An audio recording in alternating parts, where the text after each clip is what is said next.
বাঙালিদের ভ্যালেন্টাইন মানে সরস্বতী পুজো, তাই সকাল সকাল উঠে একজন হলুদ পাখি হয়ে গেছে। স্নান টান করে রেডি টেডি হয়ে চলে এসেছিলাম নিচে, কারণ আমাদের কমপ্লেক্সেই হয় সরস্বতী পুজো, তাও আবার বিশাল বড় করে।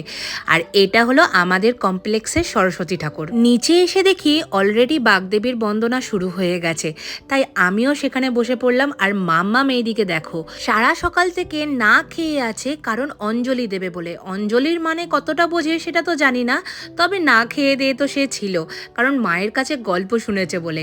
ব্যাস নিচে গিয়েই পেয়ে গেছে দুটো প্রিয় মানুষকে, আর তাদের সাথেই শুরু হয়ে গেছে তার গল্প আড্ডা। এদিকে ঠাকুর মশাই অঞ্জলির জন্য ডাকতে সাথে সাথে হাজির সে।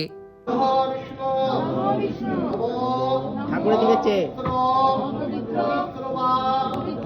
কি বলেছে বা কি শুনেছে তা তো জানি না, তবে মা সরস্বতী নিশ্চয়ই শুনেছে ওর কথা। খাওয়া দাওয়ার ব্যাপারটা আমাদের কমিউনিটি হলেতেই ছিল। খিচুড়ি, বেগুন ভাজা, আলুর দম, লাবড়া, অনেক কিছুই ছিল, কিন্তু আলটিমেটলি এই দুটো জিনিস খেতে খেতেই ভুলে যাই পরেরগুলো ভিডিও করতে। তারপর খাওয়া দাওয়ার শেষে মাম্মাম আর সোনিয়া গেছিল মাম্মামের নাচের স্কুলের সরস্বতী পুজোয়।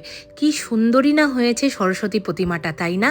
আর এই দিকে মাম্মাম সন্ধেবেলার প্রোগ্রামের জন্য একদম হয়ে গেছিল রেডি, কারণ প্রত্যেক বছরের মতো এবারেও ছিল নিচে কালচারাল প্রোগ্রাম।